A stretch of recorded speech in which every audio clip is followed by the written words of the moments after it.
Universitas Tribhuwana ciptakan kader handal membangun masyarakat. Universitas Tribhuwana menyiapkan SDM berkualitas berdasarkan panggilan ilahi dan semangat jiwa Pancasila.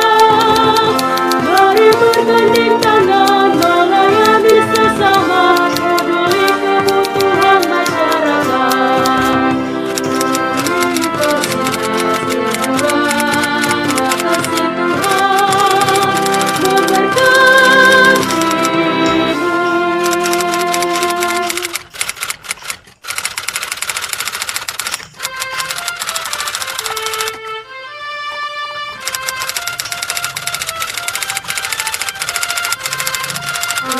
Universitas Tribhuwana ciptakan kader handal membangun masyarakat. Universitas Tribhuwana. Salam sejahtera buat kita semua, bapak mama, kakak adik, saudara-saudara sekalian, pemirsa yang berbahagia. Pada hari ini kami komunitas Rumah Bakti Peduli Pendidikan berada di kampus Universitas Tribhuwana Kalabahi dalam rangka kegiatan wawancara bersama Rektor Universitas Tribhuwana Kalabahi. Oleh karena itu, tetap ikuti channel kami dan jangan lupa subscribe, tekan tanda lonceng dan juga like, dan selamat menyaksikan.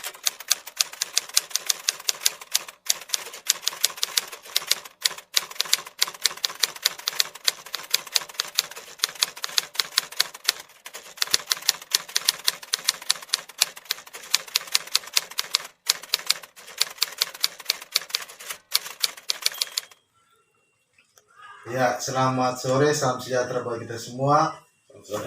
Ya, pada sore hari ini kami komunitas Rumah Bakti Peduli Pendidikan sudah hadir bersama Bapak Rektor Universitas Tribhuwana Kalabahi. Ada di rumah beliau Bapak Alfons Kurang SMM, dan pada sore hari ini kami hadir dalam rangka untuk berdiskusi ringan berkaitan dengan bagaimana sepak terjang beliau membangun Untrip dalam waktu 8 atau 9 tahun memimpin Untrip, dan kemudian bagaimana beliau punya pikiran, pendapat tentang pendidikan di Kabupaten Anur. Ya, selamat sore Bapak. Ya, kami komunitas Rumah Bakti ingin mengetahui bagaimana peran dan tanggung jawab Bapak berkaitan dengan tanggung jawab sebagai Rektor Universitas Kalabahi selama memangku jabatan selama 8 tahun atau 9 tahun ini. Kami ingin tahu apa yang sudah Bapak lakukan berkaitan dengan perkembangan Untrip sampai hari ini. Baik, terima kasih. Saya berkesempatan untuk memimpin Untrip itu sejak 23 Mei 2016. 23 Mei 2016. Dari sebelumnya saya berkesempatan untuk menjadi wakil rektor bidang akademik sejak 2013 akhir, dan kemudian terpilih sebagai rektor itu ya sekitar tanggal dilantik itu sekitar tanggal 23 Mei 2016. Ketika dipercayakan oleh teman-teman untuk memimpin Universitas Tribhuwana, saya mulai dulu dengan berusaha untuk mengenal secara baik kondisi yang sebenarnya terjadi terkait dengan aspek SDM, terkait dengan aspek manajemen, terkait dengan aspek infrastruktur, terkait dengan aspek tridharma, terkait dengan aspek aktivitas kemahasiswaan, dan aspek kerjasama. Itu beberapa hal yang menjadi perhatian saya ketika memulai. Di saat itu ya kita sadari bahwa memang dari aspek SDM sendiri kita masih sangat terbatas. Karena jumlah minimal 6 orang pengajar atau 6 orang dosen yang berkualifikasi pendidikan S2 saja belum. Lalu terkait dengan infrastruktur, itu sejumlah teman-teman yang datang ke kampus mengatakan bahwa kampus ini ya sepertinya tidak lebih bagus dari SD Impres. Itu pernyataan yang sempat teman-teman sampaikan ke saya. Lalu terkait dengan aspek manajemen, ya kita masih dengan model pengelolaan yang konvensional dan memang dasar-dasar sudah kita siapkan, sudah dibentuk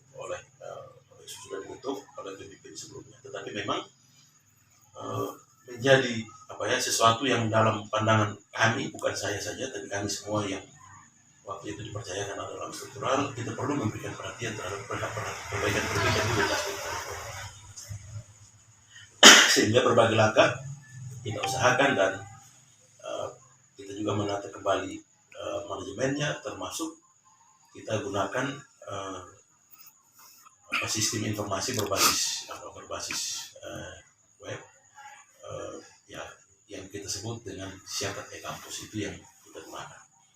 Lalu terkait dengan aspek Tridharma, waktu itu memang ya karena jumlah kita SDM yang memang masih terbatas, sehingga minat untuk melakukan riset-riset juga terbatas untuk kegiatan penelitian di sana.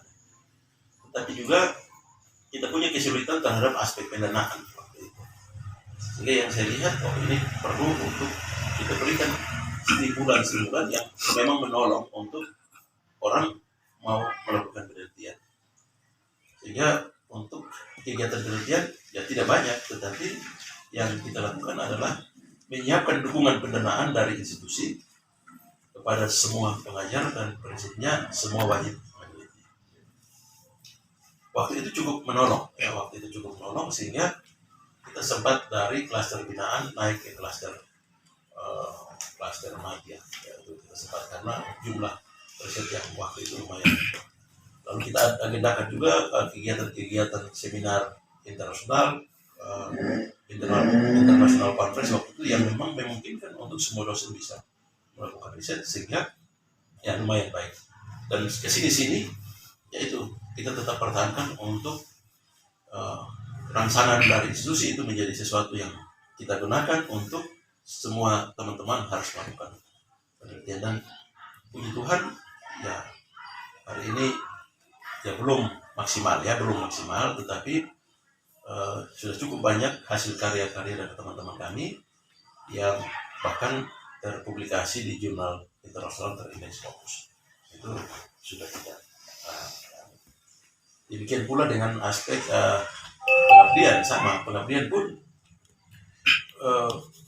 kita usahakan untuk ada dana rangsangan dari kampus yang memungkinkan untuk dosen wajib melakukan pengabdian. Tidak banyak, tapi itu cukup menolong sehingga aktivitas pengabdian juga bisa berjalan. Nah, khusus untuk kegiatan pendidikan pengajaran,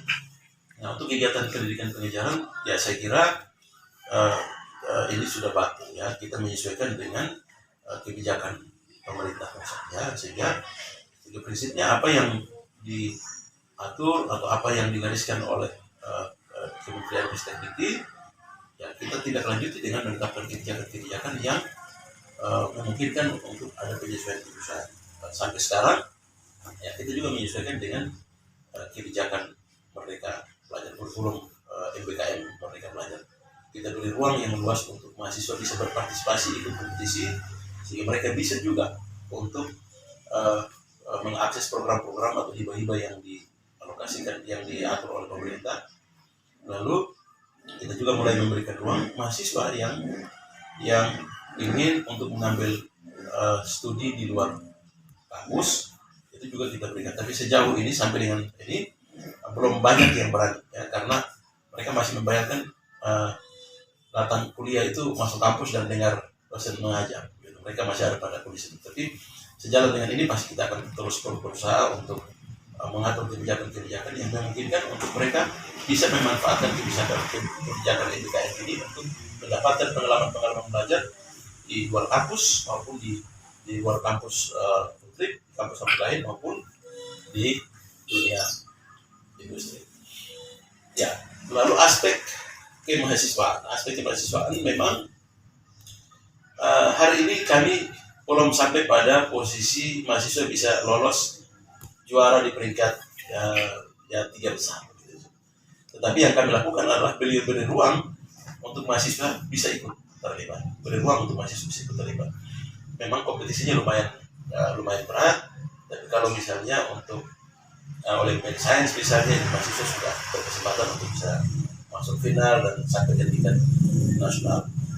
Tapi khusus untuk PPKM ada program-program PPKM itu juga ada 30-an mahasiswa yang sudah lolos untuk mengakses program-program seperti itu. Ya lalu aspek kerjasama ya, untuk aspek kerjasama ini menjadi perhatian saya. Ya.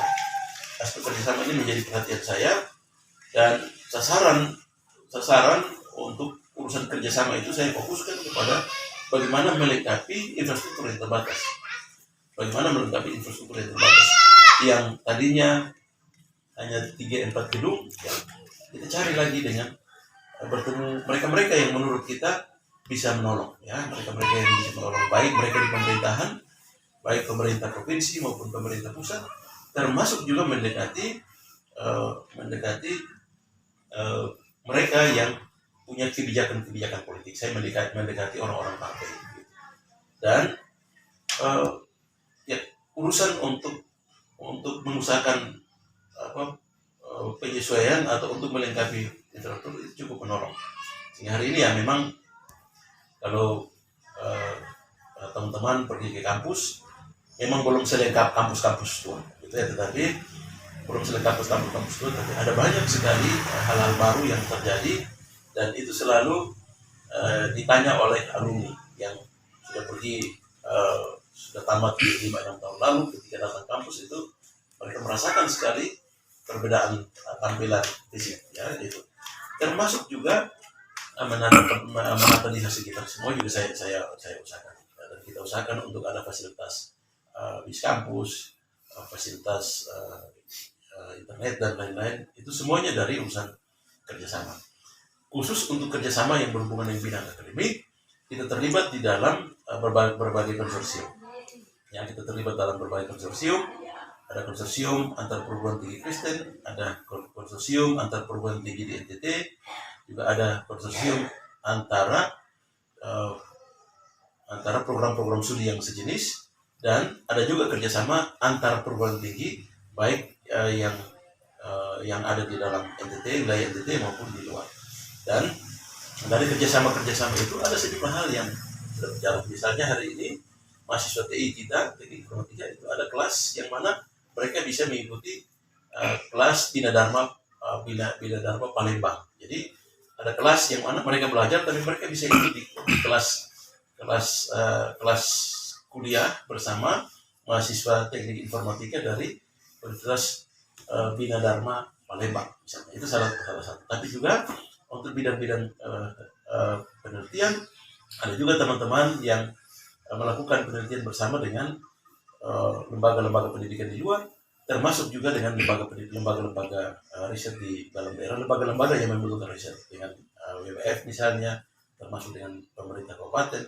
Itu ada kerjasama yang kita implementasikan dalam bidang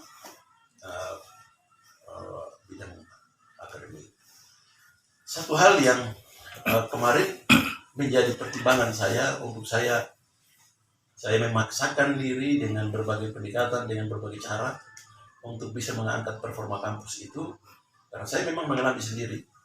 Saya sewaktu menjadi dosen, saya saat itu bersamaan dengan saya sementara penjabat juga sebagai direktur perusahaan daerah.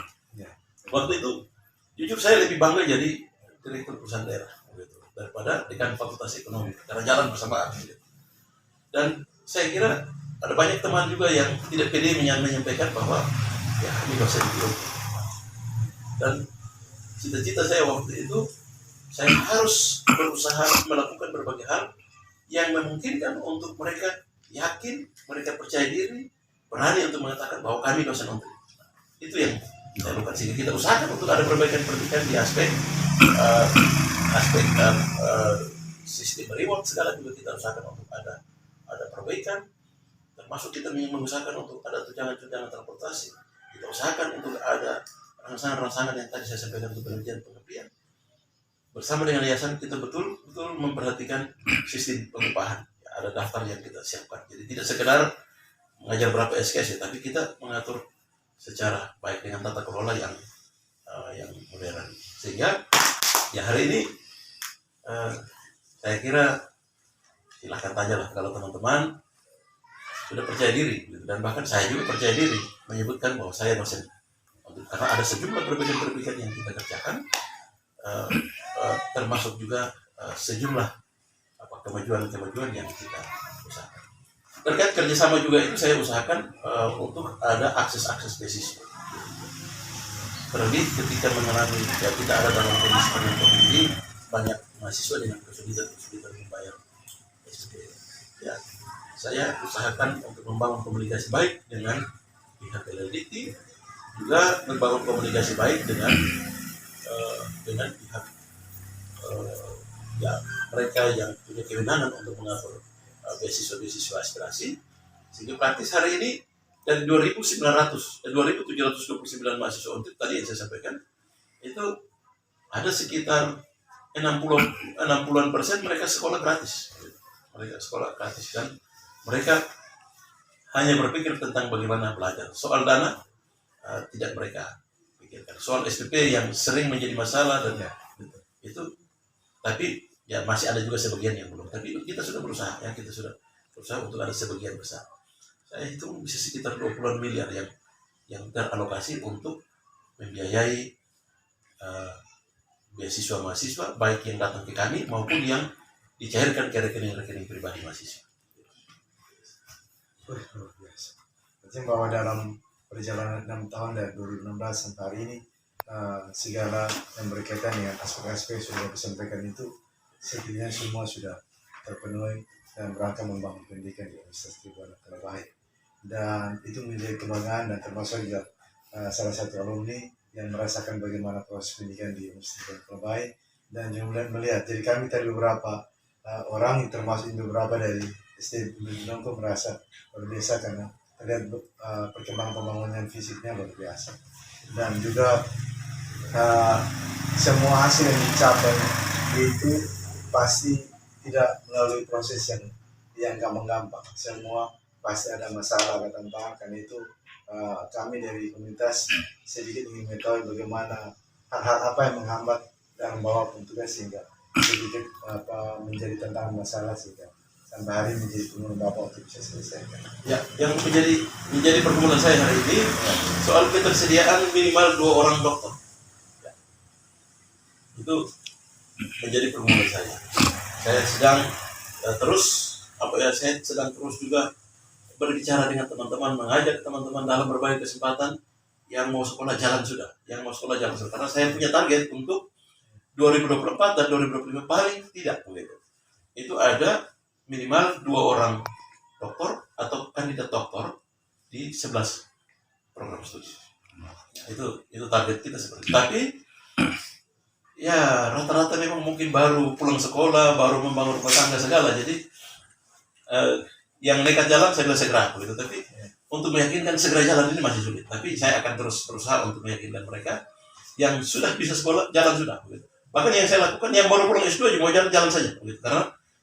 Karena kita butuh di 2024-2025 itu sudah ada minimal 2 orang dokter atau kandidat di setiap program studi. Jadi kira-kira sekitar minimal ada 24, 22 atau 24-25 orang dokter atau kandidat dokter. Paling tidak saat itu sudah ada sekian orang yang sedang studi, baik di dalam maupun di luar negeri. Teman-teman yang punya pengetahuan berbahasa Inggris kita dorong sekalian ambil di luar negeri. Teman-teman yang punya kendala dengan bahasa asing ya, cukup di dalam negeri. Itu yang kita. Nah, untuk aspek aspek mutu ya, untuk aspek mutu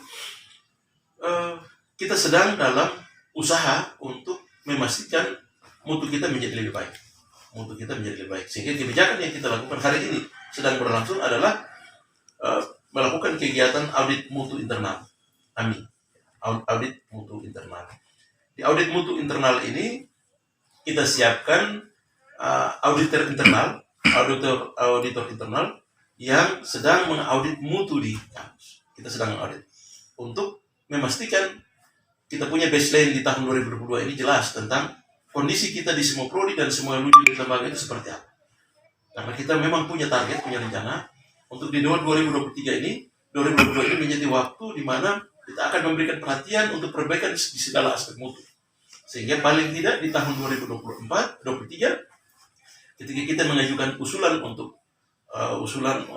reakreditasi, setidaknya kita ingin untuk seluruh program studi sudah harus bisa terakreditasi sangat baik. Ini sedang dalam, sehingga audit mutu sementara kita langsungkan. Jadi teman-teman yang melakukan audit mutu ya mereka seperti asesor yang datang untuk visit semua prodi dan yang teman-teman rasakan itu seperti kayak ini bukan audit saja, tapi ini kayak audit mutu eksternal, kayak orang pan PT yang datang. Tapi ya kita memang kita adaptasi, kita memang sedang melakukan itu sehingga kita punya baseline yang jelas, sehingga kita juga tahu di aspek atau di sektor-sektor mana yang perlu mendapat perhatian, sehingga nantinya di tahun 2023 ketika kita mengajukan reakreditasi, ya sekiranya semua bisa mengalami peningkatan. Itu sedang menjadi pergumulan itu. Ya, dalam kita sedang mengerjakan itu. Luar biasa karena sebenarnya rencana Bapak untuk tahun 2022 ini SDM dan juga mutu menjadi utama bagi peningkatan kualitas di Universitas Tribunal Kalbar. Nah, luar biasa karena itu memang menjadi seorang pemimpin rektor di Universitas Kalbar mempunyai tanggung jawab yang besar. Karena itu pasti dalam setiap sisi sebagai manusia biasa butuh juga dukungan, wajangan. Dan kami Komunis Bakri juga pasti pengalaman kami semua rumah tangga pasti ada sosok tertentu ya. Kemudian selalu memberikan wajangan nasihat. Kalau ada tersalah sedikit diberikan supaya tetap lurus. Kami ingin tahu sosok siapa yang selama ini selalu memberikan Bapak dukungan, support sehingga Bapak tetap semangat membangun tugas. Ya memang khusus itu saya kira dukungan istri itu sangat saya rasakan. Dukungan istri sangat saya rasakan sehingga saya percaya juga bahwa hari ini memang karena istri tidak ada, begitu ya. Jadi kalau Tuhan ambil yang terbaik, nanti akan ada yang terbaik. Luar biasa. Pasti akan ada yang terbaik karena itu tulus, begitu ya. Dengan pasangan itu pasti tulus. Mereka tentu ingin untuk kita berhasil tanpa embel-embel ya, tanpa kepentingan yang lain. Jadi memang kami di pengalaman kami yang datang ini semua sudah rumah tangga, mungkin Ibu Gurwati yang belum, dan bagaimana secapek apapun, sesulit apapun ketika ada nasihat atau ada sedikit peringatan buat kami dalam segala tugas itu, sebuah semangat itu muncul, motivasi untuk tetap melaksanakan tugas yang Tuhan berikan buat kami tetap jalan. Dan itu kami tahu bahwa Bapak pun demikian, dan terima kasih. Dan juga kami sebagai komunitas yang baru, kami orang muda, kami pasti akan dapat tantangan dan masalah. Kami butuh juga bahwa masukan berkaitan yang kami semua baca ada supaya dalam perjalanan kami berharap juga Bapak terus ada di belakang kami juga mendukung, memberikan motivasi bahwa sebenarnya visi kita sama, yaitu untuk mewujudkan pendidikan di Arab. Karena itu kami berharap, kami minta Bapak pendapat, masukan, nasihat buat kami ke depan bagaimana perjalanan komunitas ini. Baik. Yang pasti saya sangat mengapresiasi. Ya, saya sangat mengapresiasi komunitas ini. Ya, luar biasa sekali. Kita memang harus bergerak bersama. Ya, kita memang harus berusaha bersama. Dan gerakan yang kita lakukan itu memang harus gerakan yang tulus. Gerakan yang kita jauhkan dari embel-embel kepentingan. Kalau kita punya niat, kita punya gerakan itu betul-betul gerakan tulus, pasti ada jalan yang disediakan. Yang pasti saya percaya ada visi yang pasti yang bagaimana kita mengatur visi, kita konsen untuk bagaimana mencapai visi. Saya kira ada jalan, ada cara, ada pendekatan, ada kegiatan-kegiatan, tindakan-tindakan yang pasti bisa kita lewati, yang harus kita lewati untuk mencapai visi. Dan dalam perjalanan itu, tantangan itu pasti hal yang biasa. Tetapi kalau kuat visi kita, Dan semangat untuk mencapai visi itu didasari atas suatu usaha yang tulus untuk mencapai itu, maka saya percaya pasti akan jalan. Tantangan pasti ada, tapi pasti kita capai. Terima kasih luar biasa buat nasihat Ibu Ojang buat kami, dan kami sebagai orang pendidikan minta pikiran tentang, ya kami tidak bermaksud untuk membuat penilaian just itu dalam pendidikan dalam, tapi kami juga butuh bawa pikiran tentang pendidikan saat ini dan juga solusi ke depan biar pendidikan di Alor ini lebih baik lagi. Ya, pendidikan tidak boleh menjadi komoditi politik. Kita tidak perlu berpikir tentang supaya orang akui. Tidak perlu berpikir tentang supaya orang akui. Lalu kemudian membuat citra diri kita menjadi baik karena kita berkepentingan terhadap itu. Saya kira ini penting untuk dilakukan di semua lini, lini pendidikan, baik di jenjang pendidikan dasar, pendidikan anak usia dini, pendidikan dasar, menengah, dan maupun di jenjang pendidikan. Saya kira ada standar-standar yang penting untuk mendapatkan perhatian dari semua kita yang diberi tugas untuk mengelola lembaga-lembaga pendidikan. Bagaimana kita berusaha untuk melampaui standar itu? Ya. Bagaimana kita berusaha untuk melampaui standar? Kalau standarnya 5, kita tambah 1 standar jadi 6 standar. Maka saya percaya akan menjadi baik. Memang saya takut menyatakan pernyataan yang kurang bagus gitu. Saya sehingga, tapi dalam pandangan saya perhatian pendidikan masih harus mendapatkan perhatian. Ya, pendidikan masih harus mendapatkan perhatian. Mengapa? Sehingga SD Cermin bisa bagus. Mengapa sehingga SD Gideon bisa bagus? Ya, SD Binomo ya, kenapa sehingga bisa bagus? Tentu ada standar-standar yang digunakan sebagai acuan di dalam pengelolaan. Nah, itu tadi, termasuk orang-orang yang mengatur juga harus diatur untuk punya komitmen, punya visi bersama yang kuat, lalu semangat bersama untuk mencapai visi itu harus kuat. Ya, ini kan sekolah yang, ini alumni Untri bisa pimpin sekolah jadi sekolah bagus. Ya. Jadi bukan apa kita ikuti, kita tidak ikuti, dan itu luar biasa. Artinya bahwa tidak harus tamat dari Jakarta, tamat dari Alor saja kalau kita punya visi yang kuat, semangat atas kerja yang baik dengan ketulusan untuk mengelola, kalau kita perhatikan baik semua standarnya itu, saya percaya akan baik. Ya, saya jangan berkomentar terlalu, tapi penting untuk mendapatkan perhatian. Terima kasih luar biasa, dan sebagai informasi kami memang ada target dalam visi itu, ada pendidikan dan budaya. Kalau Tuhan izinkan April ini dalam rangka menyambut Hari Pendidikan, kami akan buat perlombaan lomba berkaitan dengan pendidikan dan budaya, dan sekaligus launching komunitas Bapak. Karena itu kami juga berharap Bapak mendukung nasihat, saran, jalan keluar solusi untuk kami memulai komunitas ini, sehingga pendidikan di Alor ini semakin lebih baik dan orang juga tidak meninggalkan sejarah bahwa kami semua lahir dari budaya. Karena itu kami akan terus menjadikan kegiatan April ini menjadi ikon kami untuk setiap tahun dan bahkan menyambut Hari Pendidikan. Karena itu kami Komunitas Memperaki Pendidikan juga berterima kasih banyak buat waktu yang luar biasa dari Bapak selaku Rektor Universitas Terbaik yang sudah berdiskusi dan memberikan banyak informasi berkaitan dengan bagaimana seperti dengan Bapak dan dan juga memberikan wajangan buat komunitas kami, kemudian memberikan saran dan pendapat tentang bagaimana kemajuan pendidikan di Alor. Karena itu atas nama Komunitas Memperaki kami terima kasih banyak waktu yang luar biasa buat kami hari ini. Biarlah dengan hari ini yang kami membuat satu agenda untuk mencari Bapak menjadi bagian terpenting buat masyarakat Kabupaten Alor, bagaimana membangun sebuah lembaga dengan strategi yang Tuhan sudah kasih dalam setiap undat yang Tuhan kasih buat kami. Jadi ini yang dapat kami sampaikan. Terima kasih buat wawancara luar biasa. Selamat sore Bapak, salam sejahtera. Wah.